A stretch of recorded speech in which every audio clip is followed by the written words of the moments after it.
Bajé del sedán negro reluciente hacia los escalones de mármol desgastados por el sol que daban al Mediterráneo, mis tacones resonando contra la piedra pulida mientras una suave brisa traía el aroma de jazmín y agua salada. Era una tarde perfecta en la Costa del Sol. Los invitados, envueltos en sedas de diseñador, conversaban bajo pérgolas blancas adornadas con bugambillas en cascada, sus risas tintineando como copas de cristal bajo el sol del mediodía.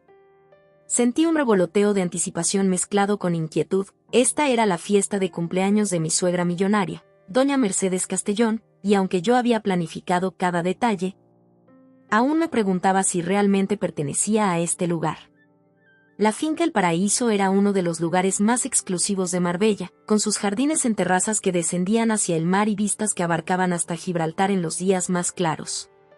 Como arquitecta de interiores, me habían confiado la organización completa del evento, algo que había aceptado con entusiasmo, quizás ingenuo, de finalmente ganarme el respeto de la familia de mi marido, Antonio. Mientras me acomodaba un mechón de pelo detrás de la oreja, Antonio me interceptó con una cálida sonrisa que no llegaba del todo a sus ojos. Tenía esa expresión que había aprendido a reconocer durante nuestros 4 años de matrimonio, una mezcla de afecto y preocupación por lo que su familia pudiera pensar. Me guió hacia el área de recepción, donde camareros con uniformes impecables ofrecían copas de cava que brillaban como diamantes líquidos bajo la luz andaluza. «Estás preciosa, Lucía», murmuró en mi oído, pero pude sentir la tensión en su voz. «Mamá ya ha preguntado por ti 3 veces». Estaba revisando los últimos detalles con el chef, respondí, sabiendo que no era del todo verdad. Había necesitado unos minutos a solas para prepararme mentalmente para lo que se avecinaba. Saludé a tía Pilar, quien me dio 2 besos fríos en las mejillas mientras sus ojos evaluaban mi vestido de seda color coral. «Qué atrevido para una tarde», comentó con una sonrisa que no ocultaba su crítica. No respondí, acostumbraba ya a estos pequeños dardos que la familia Castellón lanzaba con precisión quirúrgica. Al caminar entre los invitados, sentí una extraña dualidad. Por un lado, el orgullo por cada elemento que había diseñado, desde las alfombras tejidas a mano hasta los menús personalizados que detallaban una fusión de sabores mediterráneos con toques de cocina andaluza tradicional. Por otro lado, una vulnerabilidad que me recordaba los comentarios susurrados que había soportado cuando anuncié que organizaría esta celebración. «Seguro que puedes con algo así», había dicho mi cuñada Sofía con fingida preocupación. «Esto no es como decorar apartamentos para estudiantes en Granada». Su comentario ignoraba deliberadamente mis 10 años de carrera y los premios que había recibido por mi trabajo. Recordé la primera vez que conocí a doña Mercedes, en una cena familiar poco después de que Antonio me propusiera matrimonio. Ella había examinado el anillo en mi dedo, una joya de familia que Antonio había insistido en darme a pesar de las protestas veladas de su madre. «Es curioso», había dicho mientras giraba su copa de Rioja entre sus dedos, «como algunas tradiciones deben adaptarse a los nuevos tiempos». La implicación era clara, yo era esa adaptación no deseada, la intrusa que había capturado el corazón de su hijo menor, el predilecto. Ahora, mientras me movía entre los 70 invitados distinguidos, políticos locales, empresarios prominentes, aristócratas menores y celebridades de paso por Marbella, intentaba proyectar la confianza que no sentía del todo. Había supervisado personalmente cada elemento, desde los centros de mesa con flores silvestres españolas hasta la selección de vinos de bodegas boutique de La Rioja y Ribera del Duero. Los músicos interpretaban suaves composiciones de guitarra española que se mezclaban con el sonido distante de las olas. «Ahí está nuestra organizadora». La voz de Mercedes cortó a través de las conversaciones, y todos los ojos se volvieron hacia mí. Se acercó con ese paso elegante que conservaba a sus 65 años, impecable en su vestido de Balenciaga azul marino. «Lucía, querida, todo está interesante». Interesante. La palabra que usaba cuando no quería admitir que algo la había impresionado. Sonreí y acepté el beso al aire cerca de mi mejilla. «Gracias por confiar en mí, Mercedes. Espero que disfrutes de cada momento». Algo brilló en sus ojos. ¿Reconocimiento? ¿Desafío? Antes de que se girara hacia sus amigas. «Venid, es hora de que nos sentemos para el almuerzo». Antonio tomó mi mano, dándole un apretón que interpreté como una señal de apoyo, y me condujo hacia la zona de comedor que había creado en la terraza principal.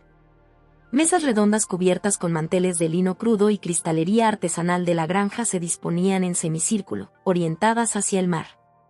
El sol de primavera bañaba todo con una luz dorada que hacía brillar las copas y los cubiertos de plata. Mientras los invitados encontraban sus lugares marcados con elegantes tarjetas caligráficas, sentí una punzada de orgullo. A pesar de las dudas, de los comentarios velados y las sonrisas forzadas, había creado algo hermoso. Quizás hoy, por fin, sería suficiente. Quizás hoy, finalmente, dejaría de ser la extraña, la advenediza, la chica de Granada que había captado la atención del hijo de la poderosa Mercedes Castellón. Con esa esperanza, me dirigí hacia la mesa principal donde los familiares más cercanos ya comenzaban a tomar asiento, y donde pronto descubriría que algunas batallas no pueden ganarse con esfuerzo o talento, sino solo con el coraje de poner límites que debieron establecerse mucho tiempo atrás. Mi corazón dio un vuelco cuando recorrí con la mirada el semicírculo de asientos y me di cuenta de que no había ninguna silla reservada para mí. Cada asiento tapizado estaba ocupado por miembros de la familia cuyos educados sonrisas se congelaron en miradas fijas mientras buscaba mi lugar. La ausencia de una simple silla, un vacío tangible, se sentía como un reflector iluminando mi condición de extraña frente a una sala llena de desconocidos elegantes. El comedor de la terraza, con su vista panorámica al Mediterráneo, de repente pareció reducirse a ese único punto de ausencia. Había 11 sillas alrededor de la mesa principal, una para Mercedes, otra para Antonio, y las demás para sus hermanos, cuñados, tíos y primos cercanos. 11 sillas. 12 personas. La matemática de la exclusión era simple y devastadora. ¿Pasa algo, Lucía?, preguntó Sofía, la hermana mayor de Antonio, con esa voz melosa que reservaba para sus momentos de mayor crueldad. Sus ojos, del mismo marrón oscuro que los de Antonio pero sin la calidez, brillaban con una satisfacción apenas disimulada. Parece que no encuentro mi sitio, respondí, intentando que mi voz sonara casual mientras sentía las miradas de todos los presentes. El rubor comenzaba a subir por mi cuello, ese delator involuntario que siempre me traicionaba en los momentos de tensión. Tío Ramón, patriarca secundario de la familia y portavoz no oficial de Mercedes cuando ella prefería no ensuciarse las manos, se aclaró la garganta. Creíamos que estarías ocupada supervisando el servicio, querida. ¿Cómo has organizado todo tan meticulosamente? La palabra sonó como una acusación. Meticulosamente. Como si mi dedicación y profesionalismo fueran algún tipo de defecto. Antes de que pudiera formular una respuesta, Antonio soltó una carcajada sonora, dando una palmada en su rodilla mientras anunciaba: «Parece que nos olvidamos de tu silla, jajaja». Su tono era ligero, pero el subtexto cortaba más profundo que cualquier palabra afilada. Un coro de risas educadas se elevó a mi alrededor, puntuando mi humillación con ecos que rebotaban en las columnas de piedra y reverberaban en mi pecho. Me quedé allí, paralizada por un momento, mientras la revelación me golpeaba como una ola fría. Esta no era una omisión accidental. Ni siquiera una broma de mal gusto. Era un mensaje, claro y deliberado. Podía organizar su fiesta, podía casarme con su hijo, pero nunca sería realmente una de ellos. «¿Puedo traer una silla de la mesa del personal?», ofreció uno de los camareros que había notado la situación incómoda. Su amabilidad, en contraste con la indiferencia calculada de la familia, solo hizo que todo fuera más doloroso. «No será necesario», intervino Mercedes antes de que yo pudiera responder. «Lucía seguramente tiene 1000 cosas que supervisar. Es la organizadora, después de todo». Su sonrisa, practicada durante décadas en eventos sociales, era perfecta, ni demasiado amplia para parecer burlona, ni demasiado pequeña para parecer hostil. Era la sonrisa de alguien acostumbrada a conseguir exactamente lo que quería sin jamás parecer descortés. Mi respiración se entrecortó y un rubor caliente subió por mi garganta mientras me daba cuenta de lo claramente que estaba siendo menospreciada, no como una invitada de honor, ni siquiera como un simple añadido, sino como alguien que no merece la cortesía más básica. En ese momento, la brillante celebración se transformó en una prueba de exclusión. Miré a Antonio, esperando que exactamente ¿que me defendiera? ¿Que se levantara indignado? ¿Que al menos mostrara algún signo de incomodidad ante la humillación deliberada de su esposa? Pero él simplemente me devolvió la mirada con una expresión que mezclaba disculpa y resignación, como si dijera ya conoces a mi familia o no hagas una escena. Era la misma expresión que había visto tantas veces durante nuestro matrimonio, cada vez que su madre o su hermana lanzaban uno de sus comentarios sutilmente crueles. Estoy segura de que puedes sentarte con nosotras, querida, ofreció tía Carmela, la única de la familia que ocasionalmente mostraba algo de amabilidad hacia mí. En nuestra mesa hay espacio. Su mesa, la de las tías solteras y viudas, las primas lejanas, las amigas no lo suficientemente importantes para la mesa principal. La mesa de los marginados. La oferta, aunque bien intencionada, solo subrayaba mi estatus como persona de segunda categoría en esta jerarquía familiar. Los segundos se estiraron mientras todos esperaban mi reacción. Podía ver las diferentes expectativas en sus rostros. Mercedes esperaba que me retirara dócilmente a supervisar la cocina. Sofía anticipaba un estallido emocional que confirmaría su narrativa sobre mí como la histérica inadecuada para su hermano. Antonio esperaba que aceptara la situación con la misma resignación que él mostraba ante el comportamiento de su familia. Recordé las innumerables ocasiones en que había mordido mi lengua, las veces que había aceptado comentarios despectivos sobre mi origen andaluz menos aristocrático, sobre mi profesión decorativa, sobre cómo Antonio podría haber apuntado más alto. Recordé cada compromiso familiar donde me habían tratado como una invitada temporal, cada reunión donde mis opiniones eran cortésmente ignoradas, cada celebración donde mi rol se reducía a ser la mujer de Antonio. 4 años. 4 años intentando encajar, de organizar cenas perfectas, de vestir adecuadamente, de modular mi acento granadino, de contener mis opiniones políticas demasiado progresistas para el gusto conservador de los Castellón. 4 años de esfuerzo no reconocido y dignidad lentamente erosionada. Y todo para llegar a este momento, de pie junto a una mesa donde no había lugar para mí, en una fiesta que yo había creado, rodeada de personas que nunca me verían como una igual. ¿Qué decides, Lucía?, preguntó Mercedes, con ese tono que sugería que mi indecisión estaba retrasando su celebración. Los entrantes se están enfriando. Miré más allá de ella, hacia el mar que se extendía infinito bajo el cielo español. Pensé en mi abuela, una mujer que había sobrevivido a la guerra civil y la pobreza de la posguerra sin jamás perder su dignidad. Una puede perdonar muchas cosas, solía decirme, pero nunca el desprecio. En ese instante, algo cambió dentro de mí. No fue una decisión consciente, sino más bien como si una parte de mí que había estado dormida durante mucho tiempo finalmente despertara. La Lucía que había aceptado menos de lo que merecía, que había confundido el amor con la sumisión, que había creído que el respeto se ganaba con sacrificio, esa Lucía se desvaneció. En su lugar quedó una mujer que reconocía su propio valor, y que nunca más permitiría que nadie, ni siquiera la poderosa familia Castellón, la tratara como algo menos que un igual. Levanté la barbilla, estabilizando mi voz contra el temblor que amenazaba con traicionar mi compostura. Ya que no se me considera parte de la familia, dije, cada palabra medida y clara, me voy. La terraza quedó en silencio, interrumpido solo por el lejano murmullo del mar, y sentí el peso de todas las miradas posándose sobre mí, como si mi declaración hubiera fracturado el aire mismo. El sonido de una copa golpeando contra la mesa resonó en el silencio. Mercedes había depositado su cava con demasiada fuerza, la única señal visible de que mis palabras la habían afectado. Sus ojos, tan similares a los de Antonio en forma pero nunca en calidez, se estrecharon ligeramente. Lucía, por favor, comenzó Antonio, su voz bailando incómodamente entre la súplica pública y la reprimenda privada. No es para tanto. No es para tanto. 4 palabras que resumían perfectamente nuestra dinámica matrimonial. Sus desaires hacia mí nunca eran para tanto. Las microagresiones de su familia eran solo cosas de familia que yo debía entender. Mi malestar era siempre una exageración, una hipersensibilidad, un fallo en adaptarme a las reglas no escritas del clan Castellón.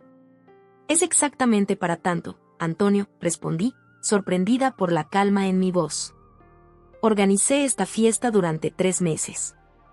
Cada detalle, cada elemento que ves aquí fue seleccionado personalmente por mí. Y no hay un lugar para mí en esta mesa.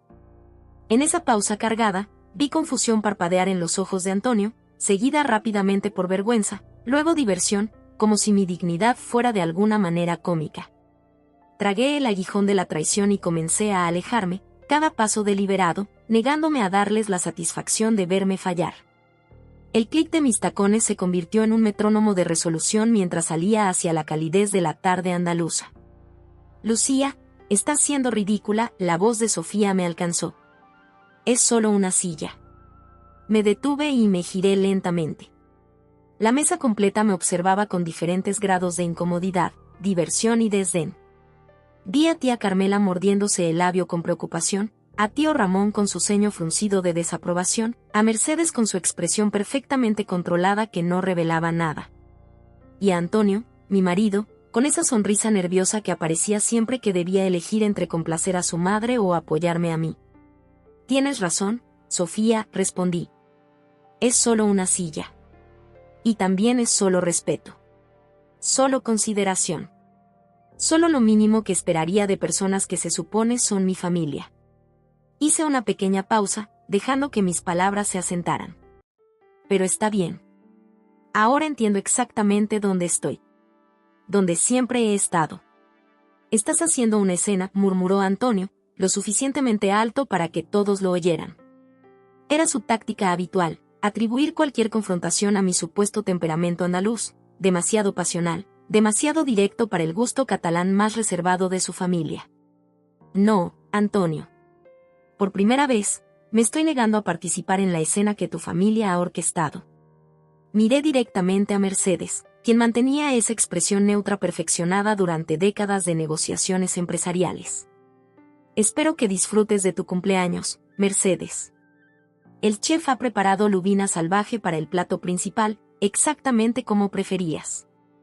Las comisuras de sus labios se tensaron ligeramente, el único reconocimiento de que mis palabras habían dado en el blanco. Sabía cuánto valoraba Mercedes que recordaran sus preferencias, que anticiparan sus deseos. Era una mujer acostumbrada a que la gente prestara atención a los detalles que la concernían. Di media vuelta y continué mi camino, consciente de las miradas fijas en mi espalda. Escuché a Mercedes decir algo en voz baja, seguido por el sonido de sillas arrastrándose mientras la comida comenzaba sin mí. Por supuesto. La maquinaria social de los Castellón no se detendría por la ausencia de una nuera insignificante. Al alejarme de la terraza principal, sentí una mezcla contradictoria de emociones, la vergüenza ardiente de haber sido públicamente desairada, la decepción punzante por la falta de apoyo de Antonio, pero también, sorprendentemente, un creciente sentimiento de liberación. Como si hubiera estado conteniendo la respiración durante 4 años y finalmente pudiera exhalar. Mi camino me llevó hacia un pequeño patio lateral, uno de mis espacios favoritos de la finca que había renovado personalmente durante los preparativos. Había descubierto esta esquina olvidada, un antiguo patio de servicio abandonado, y lo había transformado en un rincón íntimo con una fuente de cerámica andaluza, plantas aromáticas en macetas de terracota desgastadas, y una pequeña banca de piedra bajo un emparrado de jazmín. Era mi refugio secreto, el único espacio de El Paraíso que sentía verdaderamente mío. Afuera, la luz del sol se derramaba sobre mí como oro líquido, iluminando las lágrimas que parpadeé antes de que se derramaran. Mi pecho se tensó con tristeza y exaltación a la vez, tristeza por ser tan fácilmente descartada, exaltación por reclamar finalmente mi agencia. Sabía que había cruzado una línea, pero también sabía que finalmente estaba trazando una propia. Me senté en la banca y dejé que la brisa marina refrescara mi rostro acalorado. El sonido suave de la fuente ayudó a calmar mi respiración agitada. Desde aquí podía escuchar vagamente la música y las conversaciones de la fiesta, pero me sentía a kilómetros de distancia. Saqué mi teléfono y vi las notificaciones acumulándose, 3 llamadas perdidas de Antonio, 2 mensajes. No los abrí. En cambio, abrí mi aplicación de contactos y busqué un número que rara vez usaba. ¿Manuel? Soy Lucía, dije cuando contestó. Necesito que implementes el plan B para el evento de hoy. Manuel era mi asistente en la empresa de diseño que había fundado 5 años atrás, antes de conocer a Antonio. Era la única persona del equipo que conocía todos los detalles de mi acuerdo con la propiedad. ¿Estás segura?, preguntó, reconociendo la seriedad de mi solicitud. ¿Ha llegado a eso? Completamente segura, respondí, sorprendida por la firmeza en mi voz. Usa exactamente las palabras que acordamos. Entendido. Te llamaré cuando esté hecho. Terminé la llamada y puse mi teléfono en modo silencioso. Luego me recosté contra la pared encalada, cerré los ojos y dejé que el aroma de romero y lavanda me envolviera. Por primera vez en años, me permití respirar sin preocuparme por complacer a nadie más. Algo se había roto hoy, no solo entre Antonio y yo, o entre su familia y yo, sino también dentro de mí. Una cadena invisible que había estado llevando sin darme cuenta, hecha de pequeñas concesiones, de dignidad cedida poco a poco, de identidad diluida en el intento de ser aceptada. Y en su lugar, algo nuevo comenzaba a formarse, una resolución, una claridad que no había sentido desde antes de conocer a los Castellón. En ese momento de calma, recordé las palabras que mi madre me había dicho el día antes de mi boda, cuando expresé mis dudas sobre la familia de Antonio. Recuerda siempre quién eres, Lucía. Ni más, ni menos. Pero nunca, nunca menos. Había olvidado quién era. La arquitecta premiada que había construido su propia empresa desde cero. La mujer que una vez había rechazado un proyecto lucrativo porque el cliente insistía en un diseño que comprometía sus principios estéticos. La nieta de una superviviente, la hija de maestros que me habían enseñado que el respeto no se mendigaba, se exigía. Y ahora, sentada en este rincón tranquilo mientras la fiesta elegante que había diseñado continuaba sin mí, sentí esa identidad volviendo, como una marea que regresa después de un largo reflujo. No estaba segura de lo que vendría después, si mi matrimonio sobreviviría a este día, si habría reconciliación o ruptura con los Castellón. Pero sí estaba segura de una cosa, nunca más permitiría que me hicieran sentir menos de lo que soy. Los minutos pasaban con extraña calma en mi pequeño refugio. El sonido del agua de la fuente se mezclaba con el murmullo distante de la celebración, creando una burbuja de tranquilidad que contrastaba con la tormenta interior que apenas comenzaba a aplacarse.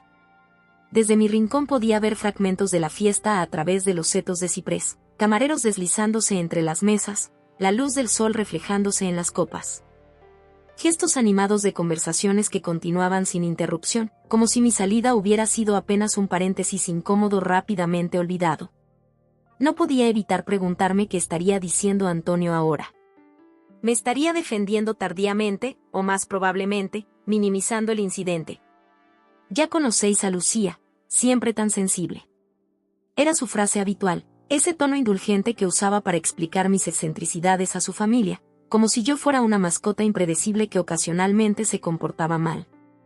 Revisé mi reloj, un delicado Cartier que Antonio me había regalado en nuestro segundo aniversario.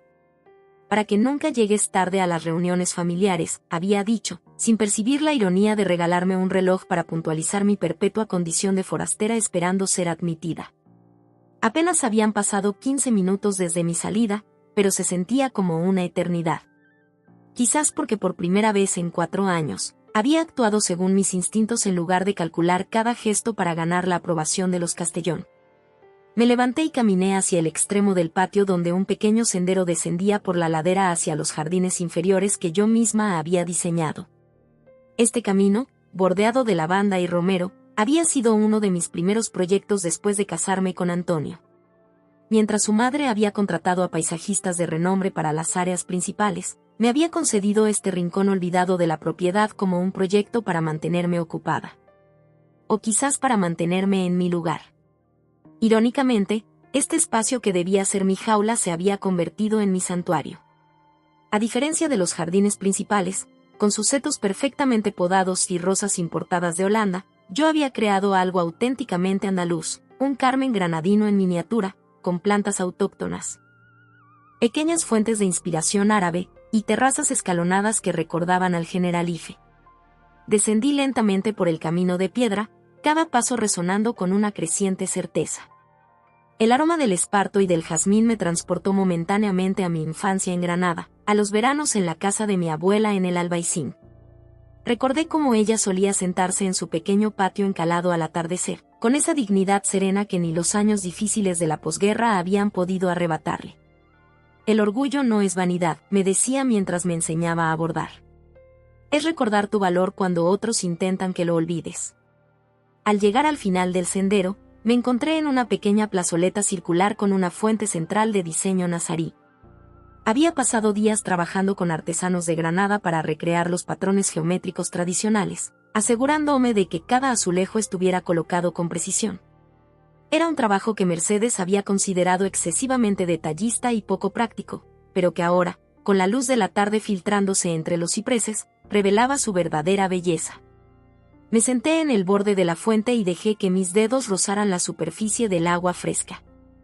El contraste entre la serenidad de este espacio y la tensión de la fiesta arriba me provocó una sonrisa irónica. Había invertido tanto en crear belleza para personas incapaces de apreciarla, o más precisamente, incapaces de separarla de sus juicios sobre mí. Saqué mi teléfono y vi las notificaciones. Ahora 5 llamadas perdidas de Antonio, varios mensajes que no abrí, y una llamada de Manuel que había entrado hace unos minutos. Le devolví la llamada inmediatamente. «Está hecho», dijo sin preámbulos cuando contestó. «Le he informado al encargado de la finca tal como acordamos. Debería estar hablando con la señora Castellón en este momento». «Gracias, Manuel», respondí, sintiendo una extraña calma. «¿Ha habido algún problema?» «Ninguno». De hecho, pareció aliviado. Mencionó que había notado cierta tensión durante el evento. La diplomacia de Manuel era una de las razones por las que lo había contratado. ¿Necesitas que vaya allí? No, puedo manejar el resto. Tras una breve pausa, añadí, te veré mañana en la oficina.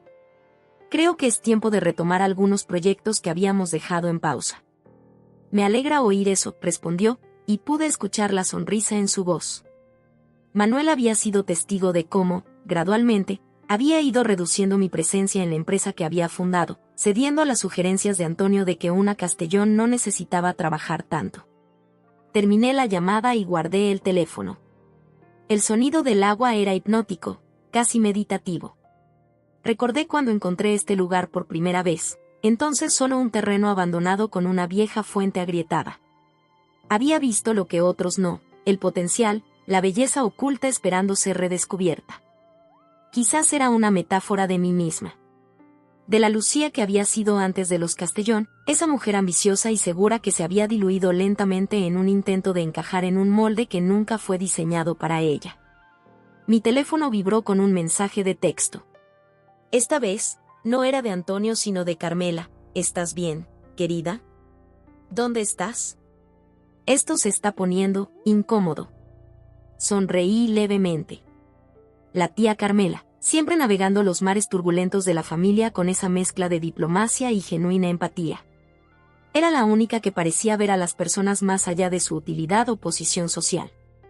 No respondí de inmediato.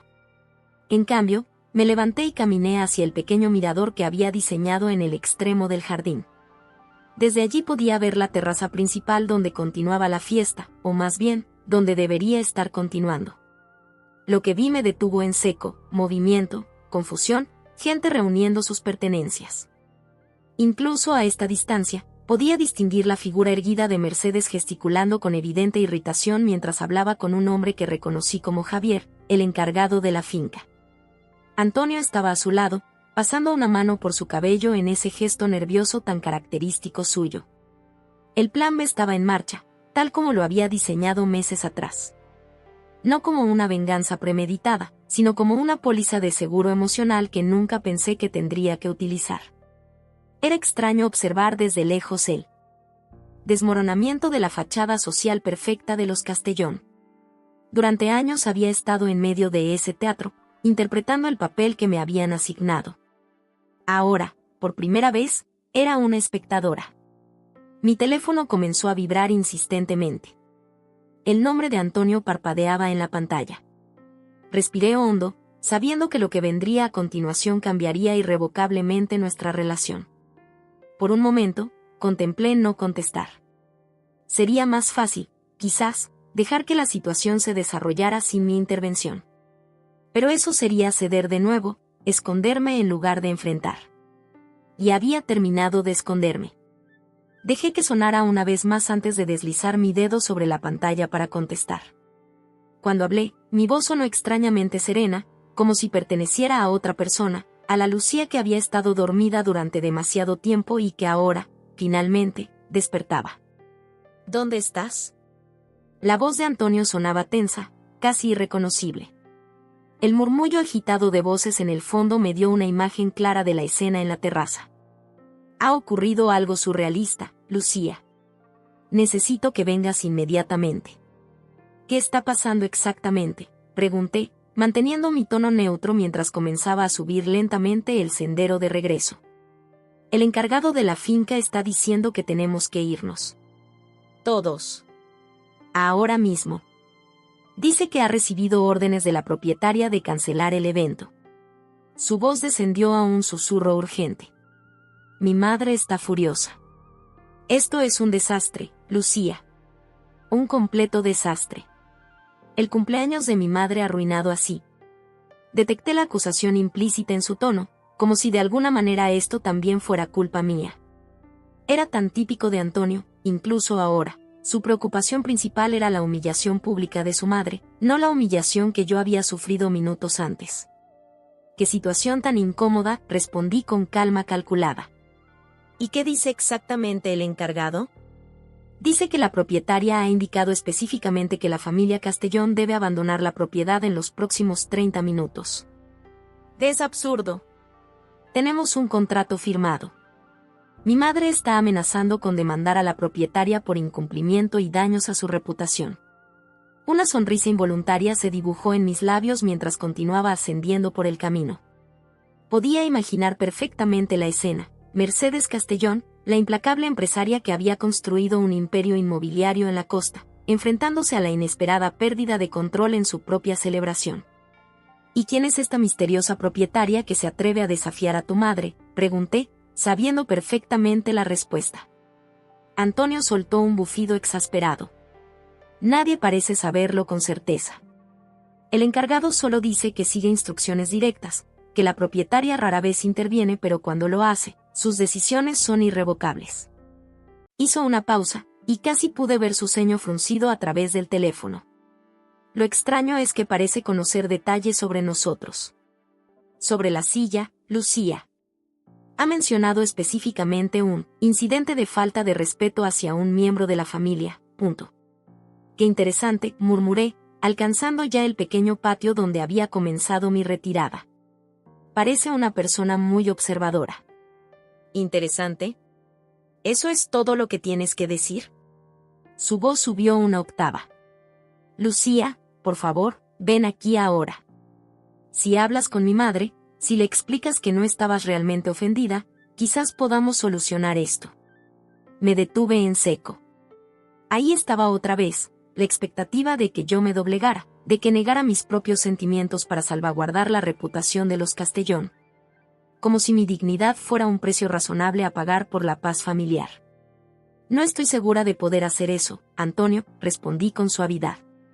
Verás, si estaba realmente ofendida. Por Dios, Lucía, no es momento para tus dramas. La mitad de la élite de Marbella está aquí. El alcalde está aquí. Los socios de mi madre están aquí. Su voz bajó a un susurro furioso. ¿Entiendes lo que esto supone para los negocios de la familia? Perfectamente, respondí. Es una cuestión de respeto, ¿verdad? De cómo te perciben los demás. De mantener las apariencias. Exactamente, dijo, aliviado por mi aparente comprensión. Entonces vendrás. Dile a esta propietaria que todo ha sido un malentendido. Podemos compensarla económicamente si. No creo que la propietaria esté interesada en compensaciones económicas, Antonio. Me detuve junto a la fuente del patio, observando cómo la luz del sol creaba destellos en el agua. De hecho, estoy bastante segura de ello. ¿Cómo puedes saberlo? ¿La conoces? Su tono cambió, ahora teñido de sospecha. Lucía, si tienes algo que ver con esto. Tengo todo que ver con esto, respondí con calma. Soy yo, Antonio. Yo soy la propietaria de la finca. El silencio al otro lado de la línea fue absoluto, como si alguien hubiera cortado la comunicación. Por un momento, solo escuché su respiración, entrecortada por la sorpresa.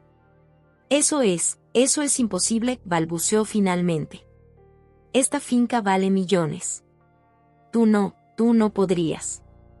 Mi empresa compró esta propiedad hace 3 años, cuando aún estaba en ruinas, expliqué, sintiendo una extraña calma. Fue mi primer gran proyecto de restauración. La adquirí justo antes de conocerte, cuando mi estudio ganó el Premio Nacional de Arquitectura Sostenible. ¿Recuerdas? Ese premio del que tu madre dijo que era muy lindo para ser un premio de decoración. Otro silencio.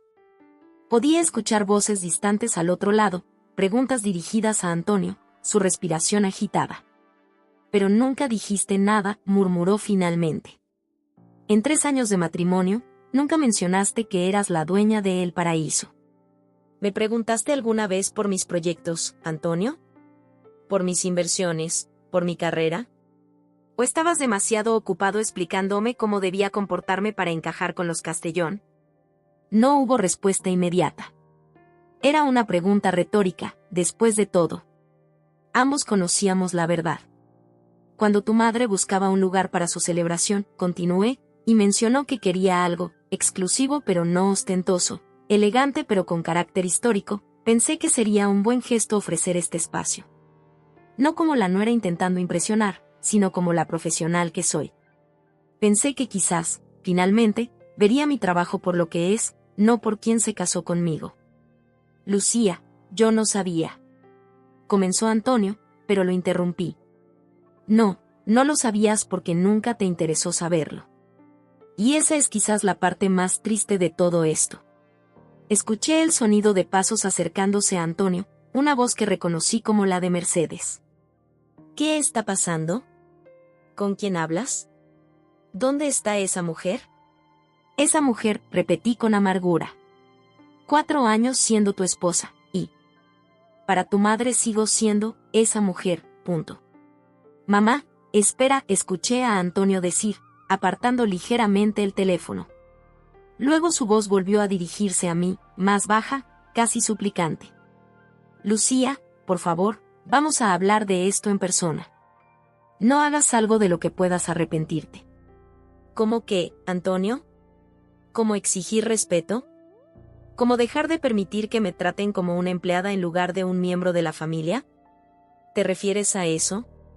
Por favor, insistió. Están todos aquí. El alcalde, los Medina, los Salazar. 3 generaciones de relaciones comerciales y sociales. Si esto termina así, será porque nadie tuvo la decencia de reservar una silla para mí en la mesa. La simplicidad de la frase contrastaba con la complejidad de las emociones que encerraba.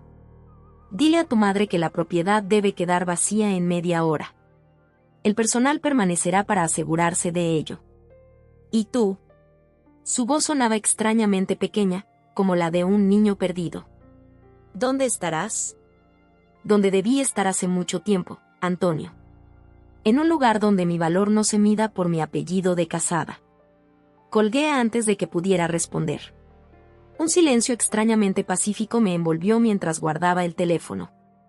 A lo lejos, podía escuchar el aumento de actividad en la terraza principal, voces elevadas, el sonido de sillas siendo arrastradas. La revelación estaba hecha.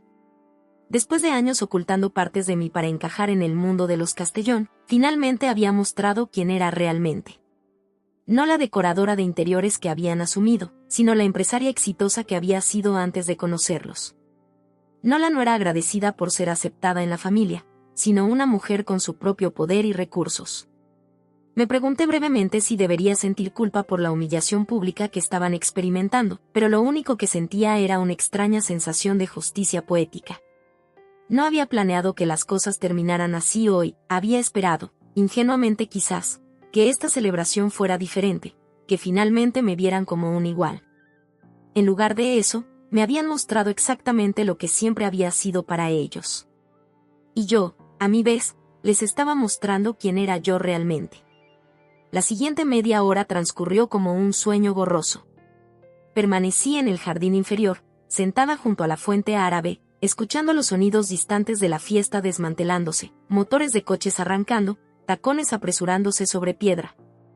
Voces mezcladas en un murmullo de confusión e indignación. En cierto modo, Era como escuchar la marea retirándose, llevándose consigo años de pequeñas humillaciones y expectativas no cumplidas. Manuel me envió un mensaje confirmando que los invitados estaban saliendo y preguntando si debía cancelar también al personal de servicio. Le respondí que no, que continuaran según lo planeado. No había razón para que los camareros, músicos y cocineros, todos contratados localmente, perdieran su día de trabajo debido a este drama familiar. Les pagaría como estaba acordado, independientemente de que la celebración hubiera terminado prematuramente. El sol comenzaba su descenso hacia el Mediterráneo, bañando los jardines con esa luz dorada que hace que la Costa del Sol merezca su nombre. Me quité los tacones y caminé descalza por el césped, sintiendo la tierra bajo mis pies como un recordatorio de mi propia solidez. De pronto, me sentí agotada pero extrañamente ligera, como si me hubiera desprendido de un peso que había estado cargando tanto tiempo que ya ni siquiera notaba su presencia. Mi teléfono vibró con un mensaje de Carmela: «Estoy aún aquí. Todos se han ido. ¿Podemos hablar?». Sonreí levemente. Por supuesto que Carmela sería la única en quedarse. La única Castellón que parecía recordar que las relaciones familiares deberían basarse en algo más que apariencias y alianzas estratégicas. Le respondí indicándole dónde encontrarme, y pocos minutos después la vi descendiendo cuidadosamente por el sendero de piedra, sosteniendo sus elegantes zapatos en una mano mientras se apoyaba en la barandilla con la otra. «Menudo espectáculo», dijo al llegar junto a mí, sin reproche en su voz, solo un cansancio que reflejaba el mío propio. «Mercedes ha salido echando humo. Creo que es la primera vez en 30 años que alguien desafía su autoridad de esta manera». «No era mi intención humillarla», respondí, sorprendiéndome a mí misma con la sinceridad de mis palabras. «Solo quería que respetaran mis límites por una vez». Carmela se sentó a mi lado, su falda de seda extendida sobre la piedra sin preocuparse por arrugarla. A sus 60 años, era quizás la única en la familia que parecía completamente cómoda en su propia piel, inmune a la obsesión de Mercedes por las apariencias. «¿Sabes? Siempre supe que había algo especial en ti», dijo, mirando hacia la fuente. «No me refiero a esta propiedad o a tu éxito profesional. Me refiero a esa chispa, esa independencia que veía en tus ojos incluso cuando intentabas encajar en nuestro mundo». «No hice un buen trabajo encajando, ¿verdad?», pregunté con una pequeña sonrisa. «No, gracias a Dios», respondió, sorprendiéndome con una carcajada genuina. «Este clan necesita desesperadamente a alguien que no se doblegue ante Mercedes. Llevo años esperando que alguien lo haga». Su franqueza me dejó momentáneamente sin palabras. Siempre había asumido que los Castellón presentaban un frente unido, que su deferencia hacia Mercedes era uniforme y sincera. «¿Por qué no dijiste nada sobre todo esto?», preguntó, haciendo un gesto que abarcaba los jardines y la propiedad. «Al principio porque quería que Antonio me amara por quien era, no por lo que tenía», respondí tras un momento de reflexión. «Luego, cuando conocí a Mercedes y vi cómo era, supongo que se convirtió en mi pequeño secreto, algo que era solo mío mientras intentaba navegar en vuestro mundo». Carmela asintió comprensivamente. «¿Y cuando Mercedes eligió este lugar para su celebración, no viste eso como una señal para revelar la verdad?». «Vi una oportunidad», admití. «Pensé que si creaba el evento perfecto, si demostraba mi valía profesionalmente, finalmente me aceptarían.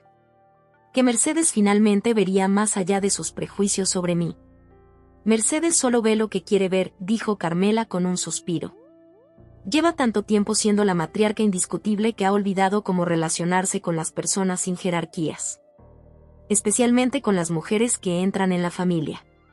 Un silencio cómodo se instaló entre nosotras.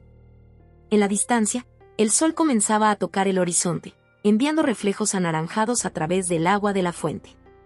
«¿Y ahora qué?», preguntó finalmente Carmela. Era la pregunta que había estado evitando. «¿Qué significaba este día para mi matrimonio?». «Para mí». «¿Relación con la familia Castellón?». «Para mi propia identidad que durante tanto tiempo había sido diluida en un intento de ser aceptada?». «No lo sé», respondí honestamente. «Pero sé que no puedo volver a ser quien era ayer. No puedo seguir pretendiendo que me conformo con las migajas de respeto que Mercedes decide darme». Carmela me tomó la mano con sorprendente gentileza. «Ya sabes lo que solía decir mi padre, el abuelo de Antonio. En esta vida, o pones tus propias condiciones o vives según las condiciones de otros. Punto. Nunca me hablaron de él, comenté, intrigada por esta conexión inesperada. No me sorprende. Eduardo era el único que podía plantarle cara a Mercedes. Desde que murió hace 10 años, nadie ha cuestionado sus decisiones. Una sonrisa nostálgica cruzó su rostro. Le habrías caído bien. Tenías una silla vacía hoy, pero él te habría puesto junto a él en la cabecera de la mesa. Sus palabras me conmovieron más de lo que esperaba. La validación que había buscado durante años de la familia Castellón llegaba finalmente a través de la memoria de alguien que nunca conocí. Antonio me ha estado llamando, dijo Carmela, cambiando de tema. Está preocupado por ti. ¿Preocupado por mí o por cómo esto afecta a la imagen de la familia? No pude evitar el tono amargo en mi voz. Probablemente a ambas cosas, respondió con franqueza. Antonio ha vivido toda su vida bajo la sombra de Mercedes. No es fácil para él desafiarla. No le pedí que la desafiara, respondí. Solo que me respetara lo suficiente para defenderme. Carmela suspiró. Los hombres Castellón nunca han sido conocidos por su valentía emocional, querida. Pero eso no significa que no puedan aprender. Antes de que pudiera responder, vi una figura descendiendo por el camino. Antonio, con su traje arrugado y sin corbata, parecía haber envejecido años en las últimas horas. Se detuvo al vernos, como si no estuviera seguro de ser bienvenido. Carmela se levantó con elegancia. Os dejaré hablar, dijo, dándome un ligero apretón en el hombro. Al pasar junto a Antonio, le dijo algo en voz baja que no pude escuchar. Él asintió gravemente antes de continuar hacia mí. Se sentó donde Carmela había estado, manteniendo una distancia cauta entre nosotros. Por varios minutos, ninguno habló. El único sonido era el suave borboteo de la fuente y el canto ocasional de los pájaros preparándose para la noche. Es hermoso, dijo finalmente, observando el jardín. Todo esto. Tu trabajo. Gracias, respondí simplemente. No sabía tanto. Sobre ti, sobre esto. Gesticuló vagamente. Pensé que conocía a mi esposa. ¿Lo intentaste alguna vez, Antonio? La pregunta no era acusatoria, sino genuinamente curiosa.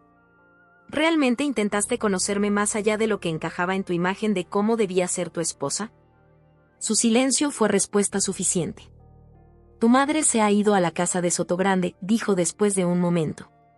Está, bueno, ya te imaginas. Furiosa, humillada, prometiendo venganza. Casi podía visualizar la escena. Todo lo anterior, admitió con una leve sonrisa que no llegó a sus ojos. Pero también algo que nunca había visto antes. Impresionada, creo. No lo admitirá jamás, por supuesto. Levanté una ceja, escéptica. Es verdad, insistió. Mercedes Castellón respeta el poder y la inteligencia, aunque nunca lo diga en voz alta. Y hoy has demostrado ambas cosas. No debería haber sido necesario ser propietaria de una finca millonaria para ganarme un lugar en la mesa familiar, Antonio. Bajó la mirada, y por primera vez, vi genuina vergüenza en su rostro. Lo sé, dijo en voz tan baja que apenas lo escuché. Y lo siento. Por hoy, por cada vez que no te defendí, por cada vez que esperé que te adaptaras en lugar de pedirle a mi familia que te respetara. Sus palabras, tan largamente esperadas, me provocaron un nudo en la garganta. Pero ya no era suficiente. ¿Qué quieres ahora, Lucía?, preguntó finalmente, mirándome directamente. De mí, de nosotros. La pregunta quedó suspendida entre nosotros mientras el sol desaparecía finalmente en el horizonte. Las primeras estrellas comenzaban a aparecer en el cielo cada vez más oscuro, y las luces del jardín se encendieron automáticamente, bañando nuestro pequeño rincón en un resplandor suave. Quiero ser vista, respondí finalmente. No como la esposa de Antonio Castellón, sino como Lucía Vega, la arquitecta, la empresaria, la mujer que construyó esto desde ruinas. Hice una pausa, sintiendo el peso de mis siguientes palabras. Y si no puedes verme así, si tu familia no puede verme así, entonces quizás este matrimonio no es lo que ninguno de los dos necesita. Antonio no respondió inmediatamente.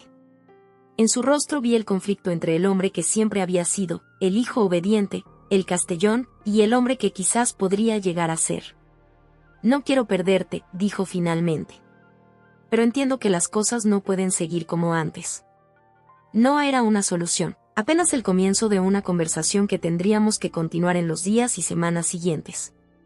Pero era más honestidad de la que habíamos compartido en mucho tiempo. Hay una cena preparada, dije, levantándome. Los cocineros han estado trabajando todo el día. Sería una pena desperdiciarla. Antonio me miró con sorpresa. ¿Estás sugiriendo que cenemos aquí? Ahora. ¿Por qué no? Es mi propiedad, después de todo. Extendí mi mano hacia él, no como una promesa de reconciliación inmediata, sino como una invitación a un nuevo comienzo. Esta vez, puedo garantizarte que habrá una silla para cada uno de nosotros en la mesa.